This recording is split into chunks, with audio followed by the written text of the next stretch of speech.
Gloire à Dieu. Merci Seigneur. Inutile de vous dire que je suis gêné ce matin de prêcher devant des personnes qui sont plus anciens, même beaucoup plus anciens que moi. Mais je bénis le Seigneur, le royaume de Dieu est parmi nous. Alléluia. Je lis pour vous ce texte de la parole du Seigneur. Ce texte, vous le trouverez dans l'évangile de Luc, chapitre 17, et au verset 20. Écoutez ce qu'il est dit dans la parole du Seigneur.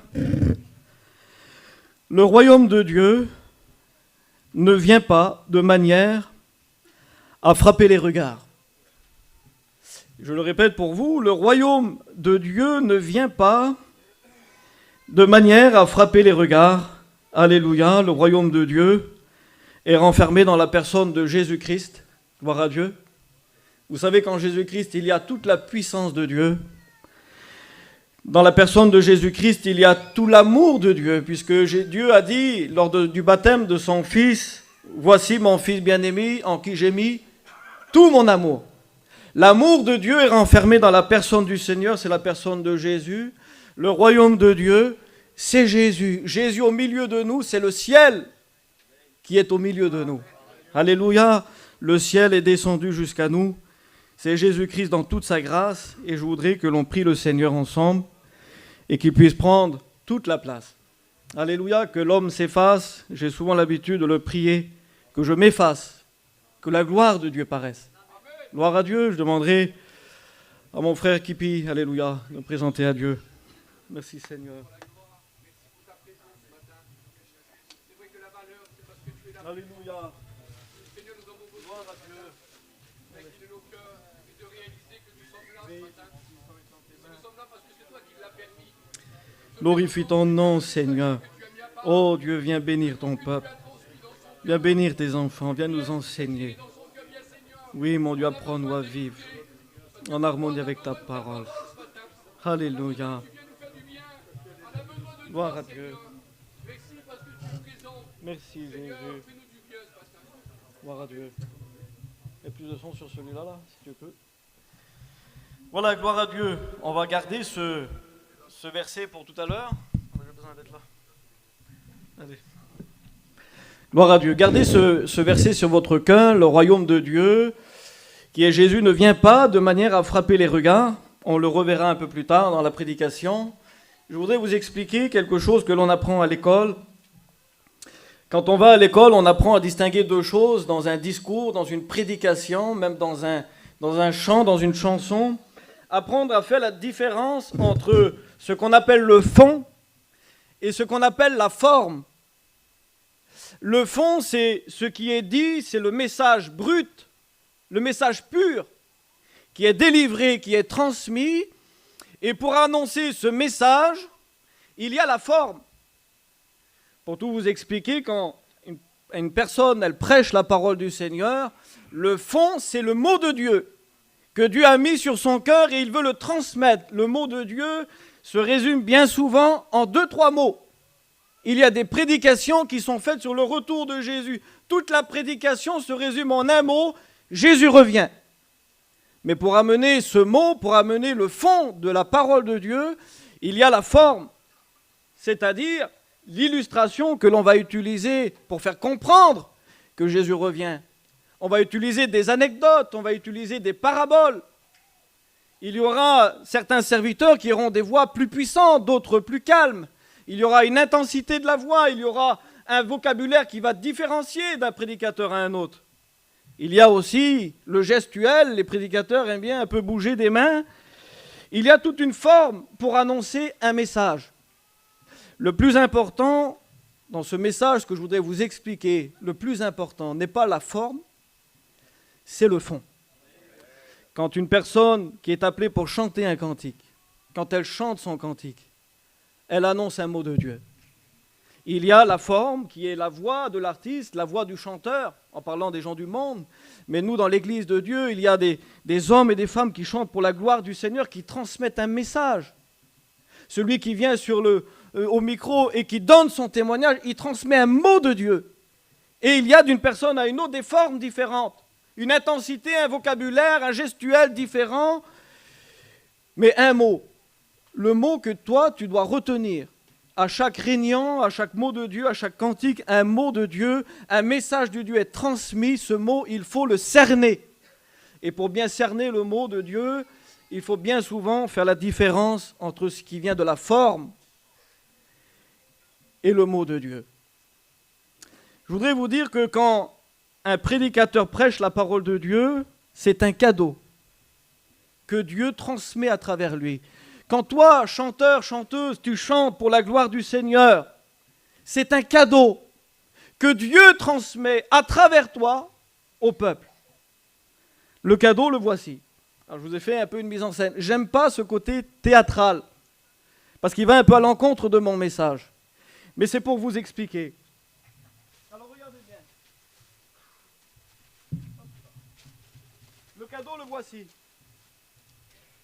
Voilà, j'aurais voulu vous faire une boîte un peu plus belle. Mais c'est un cadeau. Il y a dans un cadeau le fond, c'est-à-dire ce qui est à l'intérieur. Ce qui est dans un premier temps caché. Ce qui est à découvrir. À vous de le découvrir.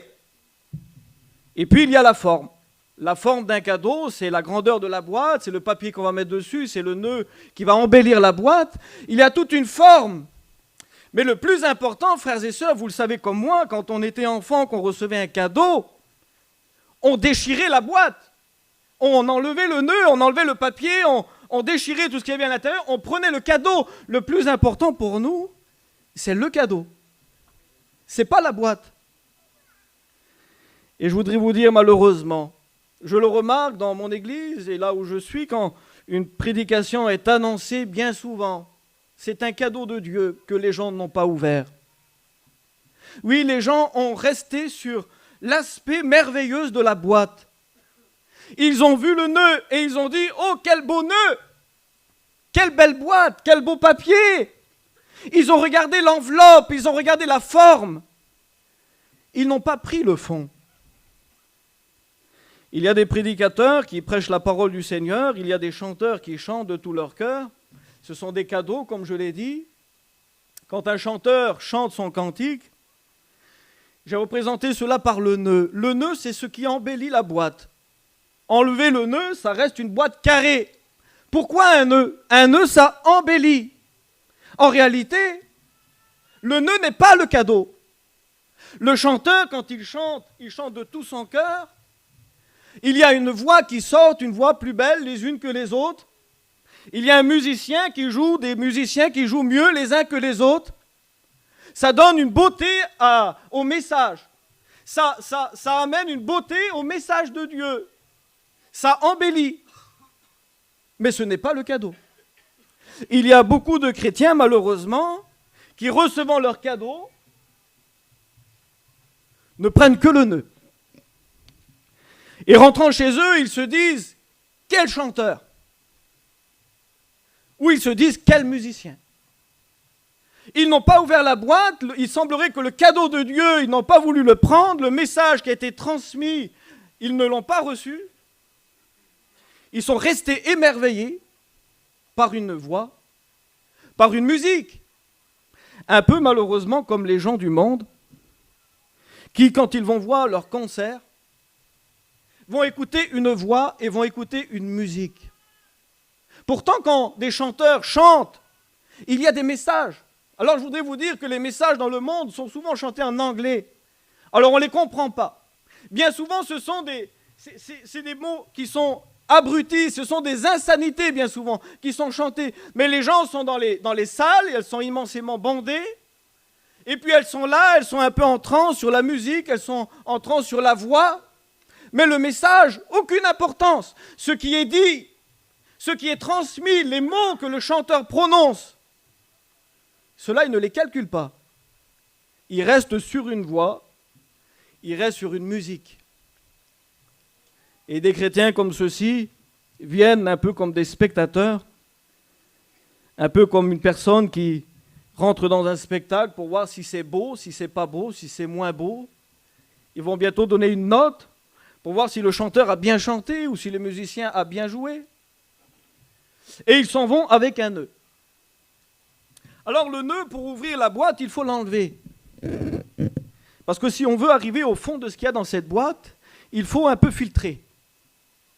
Et si tu veux être béni, il faut non pas être attentionné à une voix ou à une musique, il faut, je pense, aller un peu plus loin dans ta recherche. Alors le nœud, je l'enlève. Je fais quoi du nœud? Je ne le jette pas. Écoutez bien. Si Dieu t'a donné une voix pour chanter, ne néglige pas le don que Dieu t'a donné. C'était le mot de Paul à son étudiant, à son disciple qui était Timothée. Ne méprise pas, ne néglige pas le don que Dieu a mis en toi. Tu as reçu un don, mets-le au service du Seigneur. Comprends bien que ce don n'est pas encore le message, c'est un outil que Dieu te donne pour apporter quelque chose. Ce n'est qu'un outil, mais c'est important. Il y a certains mouvements qu'on appelle les darbistes qui, eux, ont voulu enlever toute forme d'émotion liée à la musique.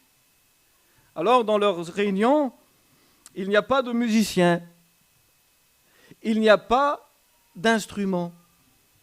Ça chante a cappella. C'est un peu dommage quand la Bible dit qu'on peut louer le Seigneur avec des luttes, avec des instruments de musique. Donc il ne faut pas négliger les dons que Dieu donne. Et je t'encourage, mon frère, ma soeur, à ne pas négliger ce que Dieu t'a donné. Mets-le en valeur, que ce soit un moyen pour toi d'apporter quelque chose, le message de Dieu. Et puis, en arrivant un peu plus loin dans le cadeau, si on veut continuer à découvrir ce que Dieu veut nous donner, nous arrivons à ce qui fait l'emballage de cette boîte. C'est un papier joliment doré.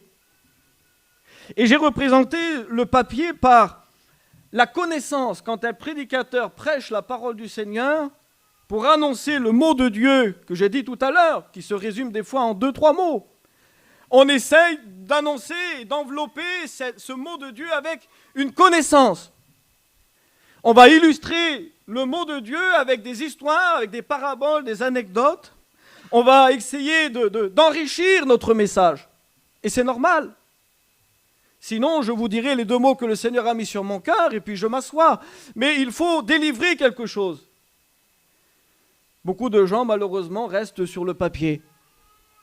Et rentrant chez eux, ils se disent, quel message, quelle connaissance. Oui, la science de tous les mystères, oui, la révélation de toutes les prophéties.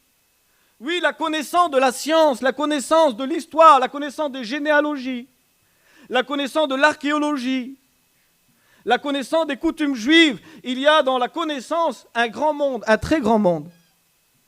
Il y a dans le monde des théologiens, comme disait Johnny hier, devant lesquels on ne fait pas un pli. Au niveau de la connaissance, il y a tout un monde. Mais ce n'est pas la connaissance que tu as besoin. Je ne parle pas de la connaissance de Dieu, je parle de cette connaissance humaine, terrestre, qui nous aide à mieux comprendre. Elle est utile, mais ce n'est pas elle qui te sauve. La connaissance est importante, mais ce n'est pas elle qui te fait avancer avec le Seigneur quand tu es triste, quand tu es malade. La connaissance est importante, mais il faut aller plus loin. Alors on enlève la connaissance, et comme je l'ai dit tout à l'heure,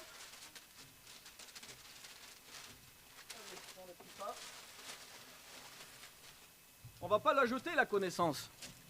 Moi, j'encourage les chrétiens à connaître leur Bible. J'encourage les chrétiens à la lire, mais à la lire bien. Je le dis souvent à mes chrétiens de Dessines, lire sa Bible, ce n'est pas gonfler son cerveau de connaissances, de données informatiques, comme un ordinateur remplit son cerveau de données. La connaissance nous aide à mieux connaître Jésus, à mieux marcher avec lui. La connaissance est importante, je l'applique correctement, et je la mets là. Et puis nous arrivons à la 3e partie du message, qui est la boîte en elle-même. J'aurais voulu vous prendre une boîte immense. Il y a certains hommes, j'ai marqué que la boîte, la dimension de cette boîte, c'est la dimension de l'homme qui vous prêche. Il y a des jeunes étudiants parmi nous, et puis il y a des serviteurs qui ont fait déjà un petit chemin avec le Seigneur. Il y a des dimensions différentes parmi les hommes. Et puis, il faut dire qu'on n'est pas insensible à se retrouver devant un homme qui a une grande dimension. je me retrouverai devant Jimmy, je serai certainement un peu impressionné. Mais c'est l'homme. C'est sa dimension, c'est sa carrure. La dimension de la boîte, c'est la dimension de l'homme qui va vous prêcher. C'est celui qui aura 10 ans, 20 ans, 40 ans, 50 ans d'expérience. Qui aura une carrure, un charisme. Et encore une fois, certains d'entre nous vont peut-être rentrer chez eux et n'auront été impressionnés que par l'homme. Par sa dimension. Quelle expérience! Quel vécu! Oui, mais c'est l'homme, c'est pas toi. Des fois, on voudrait s'identifier à celui qui prêche, à celui que l'on côtoie. Des fois, dans nos familles, il y a des personnes qui ont eu un peu de vécu avec le Seigneur. On voudrait s'identifier à eux. Mais lui, c'est lui, toi, c'est toi. Lui te délivre un message. Le message, il est en lui. Il veut te le donner. Ne reste pas sur l'homme. Ne reste pas sur sa connaissance. Ne reste pas sur le don que Dieu lui a donné. Il faut aller plus loin dans ta recherche. Alors, on ouvre la boîte. Je la mets là. On ouvre la boîte. Et des fois, on est déçu. On est déçu parce qu'on pensait que le cadeau était à la dimension de la boîte.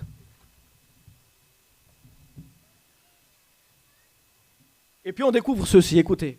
Regardez. On découvre ceci. Et puis là, on est un peu déçu. On est un peu déçu parce qu'on pensait que le cadeau était extraordinairement grand. En réalité, l'homme qui a chanté ou qui a témoigné ou qui a prêché a peut-être un peu, je ne dis pas que c'est toujours comme ça, il a un peu grossi le tableau. Il a peut-être un peu grossi sa dimension.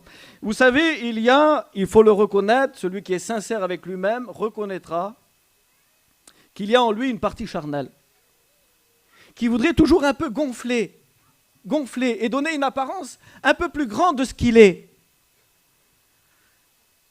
C'est le côté charnel. Il y a certains que ce côté charnel est plus petit, d'autres plus grand. Il est plus petit chez celui qui essaie de combattre. Ce polystyrène qui est léger, qui ne sert à rien, qui ne fait que gonfler. Ce côté de nous qui, est charnel et qui veut sa reconnaissance, qui veut de la considération, qui veut être vu, cette envie de gloire. Et certains parmi nous le combattent. Alors on essaie de diminuer en nous et rester le plus simple possible, le plus naturel possible.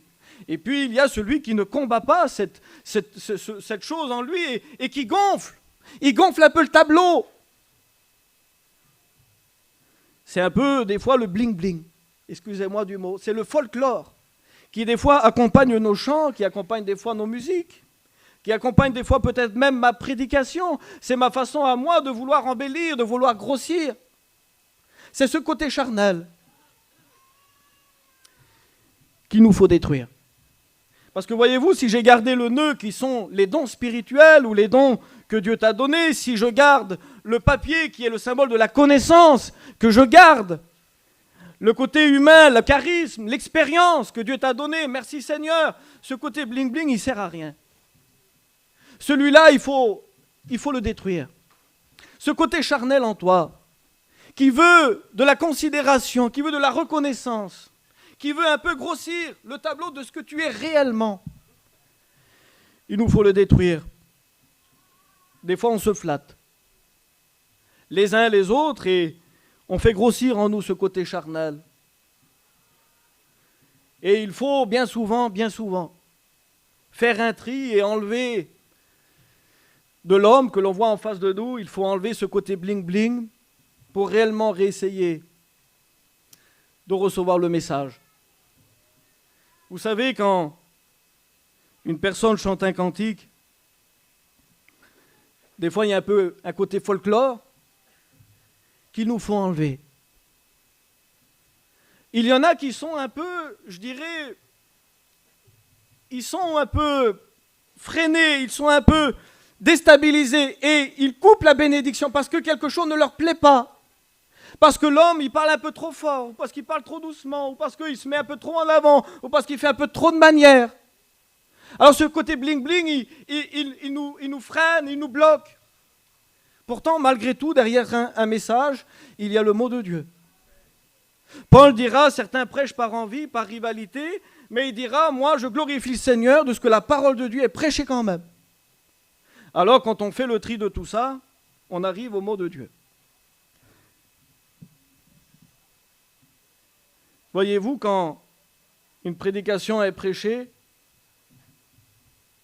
si vous êtes friand d'extravagance, si vous êtes friand de folklore, si les chrétiens aujourd'hui deviennent friands de belles voix, de belle musique, ne veulent de se nourrir que de bons messages, de grands messages, apportés par des grands serviteurs, il arrivera un temps où ils n'accepteront plus ceci. Ceci représente le même cadeau identique que ce qu'il y a là-dedans. C'est plus petit, c'est enveloppé dans un vulgaire papier journal. C'est le même cadeau. C'est l'image du chanteur qui, lui, n'a pas une grande voix. Il n'y a pas un beau nœud dessus. C'est le chanteur qui, lui, chante de tout son cœur, mais la voix, elle gratte un peu dans la gorge. C'est le musicien qui, lui, joue pour le Seigneur, mais il n'a pas encore l'expérience d'un grand joueur. Il joue moyennement. Et ça nous énerve. Pourtant, derrière le cantique, il y a le même message. C'est le prédicateur, excusez-moi pour les jeunes étudiants, c'est l'étudiant qui, lui, n'a pas un grand vocabulaire. Il n'a pas une grande expérience de la vie de Dieu. C'est bien souvent un message que l'on trouve un peu plat. J'ai chiffonné le papier journal pour vous faire comprendre que des fois, on trouve un peu le message un peu brouillon. Et on n'est pas content. Pourtant, c'est le même message. C'est le même cadeau. Parce que voyez-vous, si j'ouvre ce vulgaire papier journal, on trouve le mot de Dieu.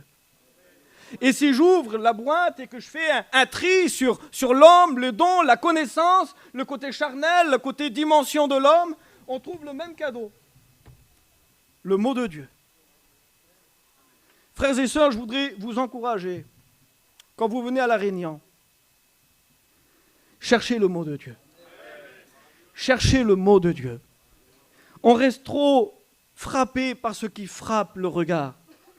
On est trop sur l'artifice. On est trop sur le côté folklore. On devient friand et habitué aux grands messages, aux grandes prédications, aux beaux cantiques. Et puis une réunion que l'on trouve un peu moyenne. On se demande si Jésus est parmi nous. Il nous faut devenir simples, frères et sœurs. Je vous prêche ce message parce que j'ai vécu 2-3 expériences qui me l'ont fait comprendre, réaliser. Un jour, je tenais le programme de Dessines-les-Marais. J'avais invité dans mon programme pour le mardi un jeune serviteur. Et puis pour le jeudi, c'était un serviteur plus ancien, plus expérimenté. Le jeune étudiant a fait sa petite réunion et comme je l'ai dit, le message était un peu brouillon. On voyait qu'il n'y avait pas beaucoup de vécu, pas beaucoup d'expérience. Il a apporté son petit message. Et puis jeudi, il y avait l'éloquence de l'ancien. L'expérience avec la forme, avec les mots, avec le vocabulaire, avec l'aisance, la facilité de parler de l'ancien. Et Dieu m'a ouvert les yeux. Et j'en ai ressenti de la honte. Parce que mon côté à moi avait préféré la réunion du jeudi que celle du mardi. Et Dieu a parlé à mon cœur. Et il m'a dit, n'as-tu pas remarqué que j'ai dit exactement la même chose, mardi et jeudi? C'était le même mot, c'était le même message, c'était le message que Jésus revient. On avait invité à Annemasse un frère sédentaire qui allait à la retraite, c'était sa dernière année avant de partir en retraite, et il avait prêché sur Jésus revient. Alors vous auriez vu l'homme, l'éloquence, la facilité, l'expérience, l'illustration. Tout le monde était émerveillé. Même les inconvertis sont venus vers moi et m'ont dit, quel message, quel homme. Est-ce qu'ils ont compris que Jésus revient? Est-ce que tu as compris que Jésus revient? Te faut-il quoi pour comprendre que Jésus revient? Te faut-il un beau message?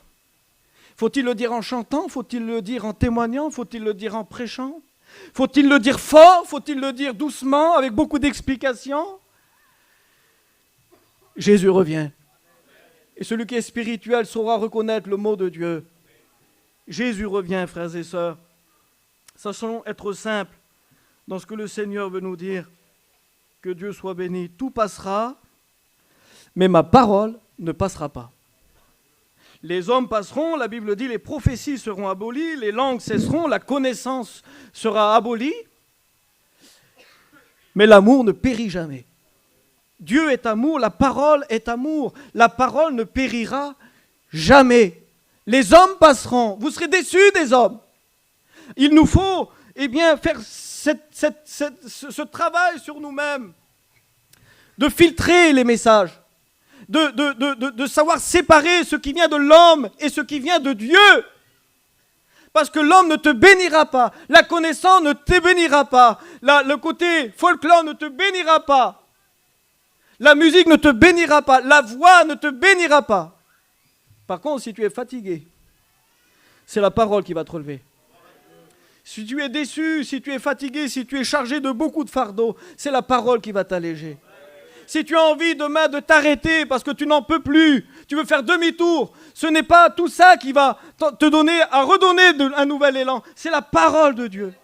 C'est le mot de Dieu. C'est ce qu'il vient de Dieu qui te donnera la force d'avancer. Que Dieu soit béni. L'homme regarde à ce qui frappe les regards. Et j'ai dit ceci au tout début, le royaume de Dieu ne vient pas de manière à frapper les regards. Le royaume de Dieu ne vient pas de manière à frapper les regards. Je voudrais vous expliquer ces petites histoires pour vous expliquer de quelle façon Jésus est venu sur la terre. Un jour, un célèbre artiste était attendu dans telle ville, tel jour, telle heure. Vous savez comme moi que quand un artiste a beaucoup de fans, qu'il est attendu, les fans vont l'attendre des journées entières, vont venir même la veille pour l'attendre jusqu'au lendemain. Le jour vient, le tapis rouge est dressé, les allées sont faites, les agents de sécurité sont là, les photographes sont là avec leurs appareils photo, ils attendent la limousine, ils attendent les gardes du corps qui vont sortir de la limousine, ils vont attendre l'artiste qui va sortir dans un beau costume. Et puis l'histoire nous dit que cet artiste a décidé un jour de ne pas venir de la façon que les gens l'attendaient. Ce jour est arrivé, l'heure est arrivée, tout le monde était là. Et voilà que ce célèbre artiste a décidé ce jour-là de s'habiller comme tout le monde, de ne pas venir par la route principale, mais de venir par le trottoir. Il n'a pas décidé de venir avec la limousine. Il est venu à pied. Il a décidé de ne pas venir avec des gardes du corps. Il a décidé de venir seul. Il est venu sur le trottoir. Pourtant, c'était lui. Tout le monde l'attendait. Tout le monde attendait ce personnage. Il vient, il rentre dans la foule et il ose dire « c'est moi ». Celui que vous attendez, c'est moi. Et là, la déception, personne ne le reconnaît. Ils n'attendaient pas le bonhomme, ils attendaient le folklore, ils attendaient la forme, ils attendaient la limousine, ils attendaient ce qui fait de lui l'artiste. Ils n'attendaient pas l'homme. Voici de quelle façon Jésus est venu sur la terre. On aurait voulu qu'il vienne dans un beau palais. Jésus est venu dans une étable. On attendait un roi. On a eu un fils de charpentier. On aurait voulu un homme qui soit accompagné d'une grande armée avec des grands ministres. Il était accompagné de 12 disciples, des pêcheurs. On aurait voulu qu'il soit monté sur un beau cheval blanc. Il est monté sur un ânon, le petit d'une ânesse. On aurait voulu un homme extraordinairement grand, un homme extraordinairement fort. On a eu un homme simple. Et les gens de l'époque ne l'ont pas reconnu.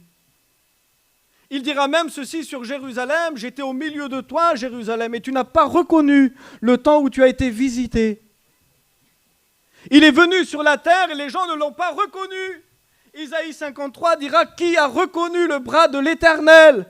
Il s'est pourtant élevé, comme le rejeton d'Isaïe, il n'avait ni beauté ni éclat pour attirer nos regards. » Mais la question est là, qui l'a reconnu ?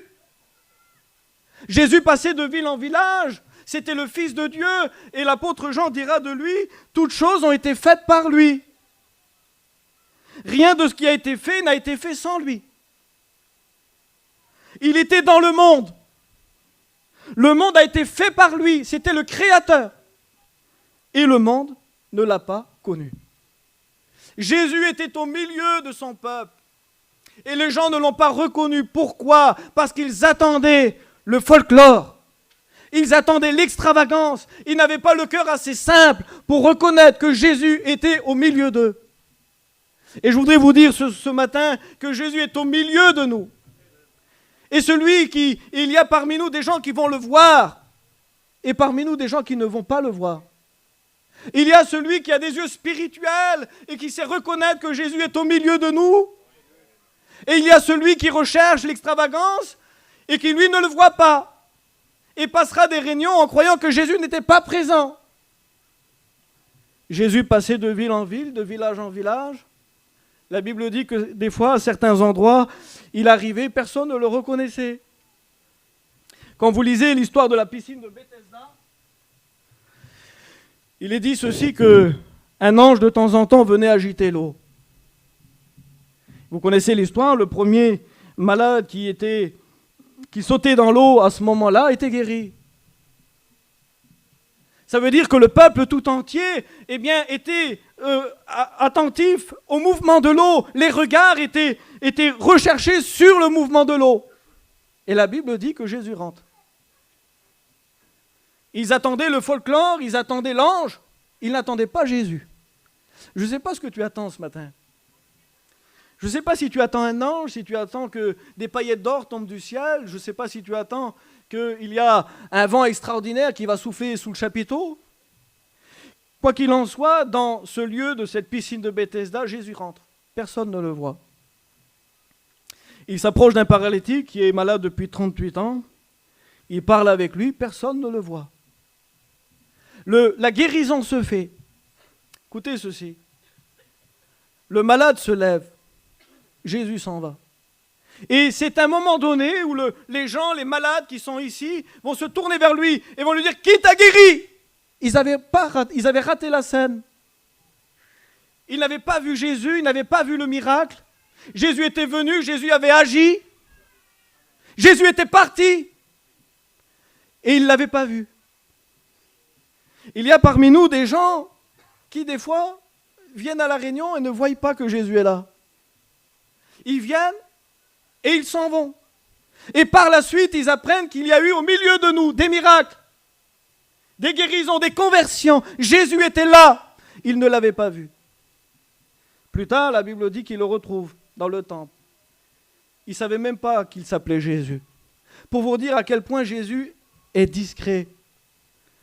Jésus est simple. Jésus, je bénis son nom parce que ce serait tellement plus facile pour lui de se faire voir ce matin. Ce serait tellement plus facile pour moi de le laisser parler à lui. Ce serait tellement plus facile qu'il vienne lui-même en personne. Il a décidé de venir d'une manière la plus simple, comme il y a 2000 ans. Il peut être sous ce chapiteau sans que tu le remarques. Pourtant, il est là. Jésus est parmi nous. Vous savez comment que Jésus est venu sur la terre ? Il est venu comme ça. Il était la parole. Il n'est pas venu avec du bling-bling. Vous savez, quand Jésus traversait les villes, les villages, il ne sonnait pas de la trompette. Personne ne l'annonçait. Il n'y avait pas de tapis rouge. Il venait simplement. Il n'y avait pas une grande dimension. Jésus, quand il est venu sur la terre, il ne faisait pas 2 mètres. Ce n'était pas la force de Samson. Il n'avait pas une voix à faire trembler les montagnes. C'était un homme qui était vêtu comme n'importe qui à cette époque. C'était un jeune homme qui avait une 30aine d'années. Il n'avait pas la carrure d'un homme d'un âge. Il n'avait pas les cheveux blancs, il n'avait pas une grande barbe blanche. Jésus était un jeune homme d'une 30aine d'années. J'ai aujourd'hui 35 ans, il était plus jeune que moi. C'était un jeune homme. Il n'a pas voulu venir avec une grande connaissance. Parce que croyez-moi que Jésus aurait pu vous expliquer tous les mystères de la science, tout ce que l'homme ne peut pas comprendre, il aurait pu l'expliquer. Il aurait pu vous dire le nombre exact d'étoiles qu'il y a dans le ciel. Il aurait pu vous les citer une par une. Il aurait pu vous expliquer comment se forme le vent, comment se forment les marées, comment ça se fait que certaines étoiles disparaissent ou s'éteignent. Il aurait pu vous expliquer bien ce que l'homme ne peut pas observer au fond des mers. Il aurait pu vous expliquer le monde animal, le monde végétal. Il aurait pu vous expliquer tous les mystères de la science. Il n'est pas venu avec ça. Il n'est pas venu avec un talent de chanteur, avec un talent de musicien. Il n'est pas venu avec un talent à frapper les regards. Il est venu comme ceci. Il était la parole faite chair. Il était lui-même, il était nature, et sa parole suffisait. En lui était la vie. La vie était la lumière des hommes. Il était le chemin, il était la vérité. Il était la vie. Il n'avait pas besoin d'être accompagné pour donner de l'importance. Je le dis souvent, bien souvent les présidents sont accompagnés de ministres. Ça lui donne du pouvoir, ça lui donne de l'assurance. Mais lui n'avait pas besoin d'hommes, c'est lui qui donnait de l'assurance aux autres. Il se suffisait à lui-même, il était la parole, il était le royaume de Dieu, venu sur la terre. Et ce royaume de Dieu n'est pas venu en frappant les regards. Il est venu de la manière la plus simple. Et c'est ce qu'il veut que nous soyons ce matin, frères et sœurs. Il veut que nous soyons simples. Il veut que nous sachions reconnaître qu'il est là. Pourquoi il est là et pourquoi nous le croyons? Nous croyons que Jésus est là parce qu'il l'a dit. 2 ou 3 sont réunis en mon nom, je suis au milieu. Je sais qu'il est là. Dans chaque réunion, à chaque fois qu'une réunion est organisée en l'honneur de son nom, Jésus est là. Reconnais-tu que Jésus est présent? Pourtant, tu ne le vois pas. Des fois, on ne le ressent même pas. On attend des fois des feux d'artifice, mais il n'y aura pas de feux d'artifice. Il y aura sa parole qui nous aide à continuer, qui nous aide à marcher. Cette parole qui nous a sauvés, qui nous amènera jusqu'au bout du chemin, jusque dans son royaume éternel. Que son nom soit béni et glorifié. Je finis par ce texte. Je ne serai pas plus long. Celui qui aime Jésus aime ce qui est simple. Alléluia. Et je finis par ce verset de la Bible, Romains chapitre 12, verset 16. Si vous avez compris ce message, vous comprendrez ce verset. N'aspirez pas à ce qui est élevé, mais laissez-vous attirer par ce qui est humble. Frères et sœurs, je le répète, je le relis avant de prier le Seigneur. N'aspirez pas à ce qui est élevé. Laissez-vous attirer par ce qui est humble. Vous avez compris le message? Ne cherchez pas ce qui est élevé.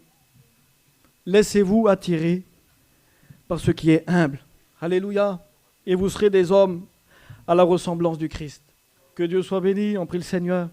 Te bénissons, Roi des rois, nous te remercions.